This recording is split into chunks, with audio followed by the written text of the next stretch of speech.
राधे राधे। बंधुओं, आज मैं आपको वैशाख मास की कथा का 26वां अध्याय सुनाने जा रही हूँ। आइए सभी सुनते हैं वैशाख मास महात्म की कथा का 26वां अध्याय। बोलो विष्णु भगवान की जय हो। ओम नमो नारायणाय। श्रीमन नारायण नारायण नारायण, श्रीमन नारायण नारायण नारायण। बंधुओं, अब सुनते हैं वैशाख मास महात्म की कथा। व्यास सहित शंख मुनि ने विस्मित होकर पूछा, तुम कौन हो? तुम्हें ये दशा कैसे प्राप्त हुई? सर्प ने कहा, पूर्व जन्म में मैं प्रयाग का एक ब्राह्मण था। मेरे पिता का नाम कुशीद मुनि और मेरा नाम रोचन था। मैं धनाढ्य अनेक पुत्रों का पिता और सदैव अभिमान से दूषित था। बैठे बैठे बहुत बकवास किया करता था। बैठना, सोना, नींद लेना, मैथुन करना, जुआ खेलना, लोगों की बातें करना और सूद लेना, यही मेरे व्यापार थे। मैं लोक निंदा से डरकर नाम मात्र के शुभ कर्म करता था, सो भी दंभ के साथ। उन कर्मों में मेरी श्रद्धा नहीं थी। इस प्रकार मुझ दुष्ट और दुर्बुद्धि के कितने ही वर्ष बीत गए। तदंतर वैशाख मास में जयंत नामक ब्राह्मण प्रयाग क्षेत्र में निवास करने वाले पुण्य आत्मा द्विजों को वैशाख मास के धर्म सुनाने लगे।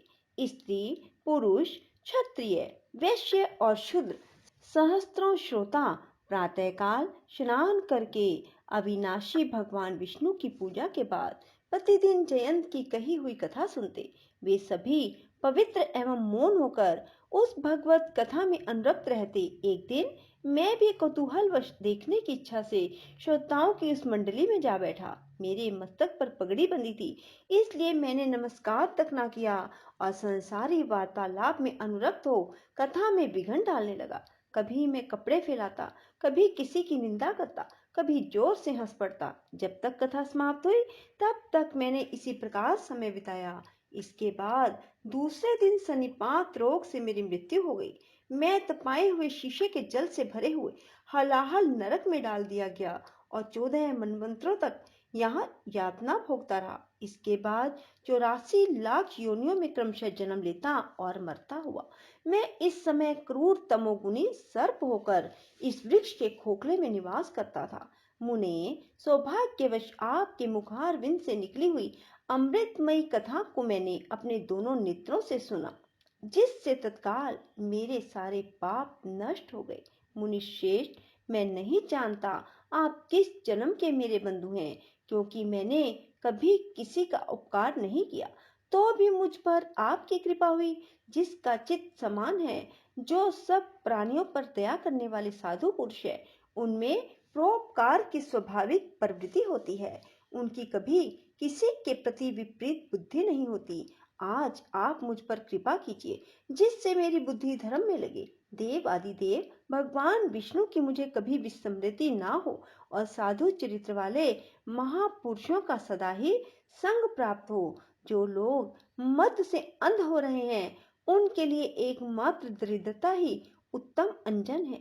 इस प्रकार नाना भांति से स्तुति करके रोचन ने बार बार शंख को प्रणाम किया और हाथ जोड़कर चुपचाप उनके आगे खड़ा हो गया। तब शंख ने कहा, ब्राह्मण, तुमने वैशाख मास और भगवान विष्णु का महात्म सुना है। इससे उसी क्षण तुम्हारा सारा बंधन नष्ट हो गया।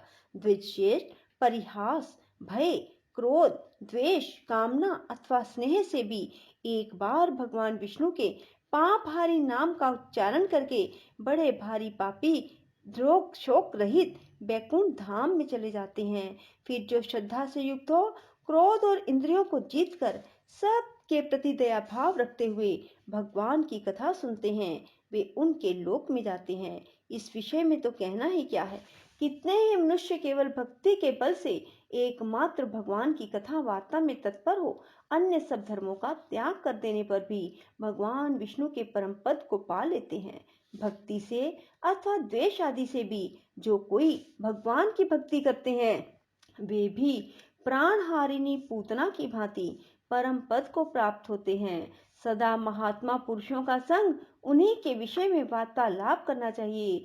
रचना शिथिल होने पर भी जिसके प्रत्येक श्लोक में भगवान के सुयश सूचक नाम है, वही वाणी जन समुदाय की पाप राशि का नाश करने वाली है। क्योंकि साधु पुरुष उसी को सुनते, गाते और कहते हैं जो भगवान किसी से कष्ट साध्य सेवा नहीं चाहते, आसन आदि विशेष उपकरणों की इच्छा नहीं रखते, सुंदर रूप और जवानी नहीं चाहते, अपितु एक बार भी स्मरण कर लेने पर अपना परम प्रकाश में वैकुंठ धाम दे डालते हैं। उन दयालु भगवान को छोड़कर मनुष्य किसकी शरण में जाए। उन्हीं रोग शोक से रहित, चित्त पर चिंतन करने योग्य अव्यक्त दया निधान भक्त वत्सल भगवान नारायण की शरण में जाओ। महामते, वैशाख मास में कहे हुए इन सब धर्मों का पालन करो, उससे प्रसन्न होकर भगवान जगन्नाथ तुम्हारा कल्याण करेंगे। ऐसा कहकर शंख मुनि व्यास की ओर देखकर चुप ही रहे। तब उस दिव्य पुरुष ने पुनः इस प्रकार कहा, मुने, मैं धन्य हूँ, आप जैसे दयालु महात्मा ने मुझ पर अनुग्रह किया, मेरी कुत्सित योनि दूर हो गई, अब मैं परम गति को प्राप्त हो रहा हूँ, यह मेरे लिए सौभाग्य की बात है। यूं कहकर दिव्य पुरुष ने शंख मुनि की परिक्रमा की और उनकी आज्ञा लेकर वह दिव्य लोक को चला गया। तदंतर संध्या हो गई। व्यास ने शंख को अपनी सेवा से संतुष्ट किया और उन्होंने सायंकाल की संध्या उपासना करके शेष रात्रि व्यतीत की। भगवान के लीला अवतारों की कथा वार्ता द्वारा रात व्यतीत करके शंख मुनि ब्रह्म मुहूर्त में उठे। दोनों पैर धोकर मौन भाव से तारक ब्रह्म का ध्यान करते हुए ध्यान करने लगे। इसके बाद शौच आदि क्रिया से निवृत्त होकर वैशाख मास में सूर्योदय से पहले स्नान किया और संध्या तर्पण आदि सब कर्म समाप्त करके उन्होंने हर्ष युक्त हृदय से व्यास को बुलाया।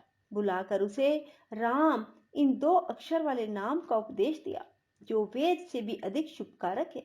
उपदेश देकर इस प्रकार कहा, भगवान विष्णु का एक एक नाम भी संपूर्ण वेदों से अधिक महत्वशाली माना गया है।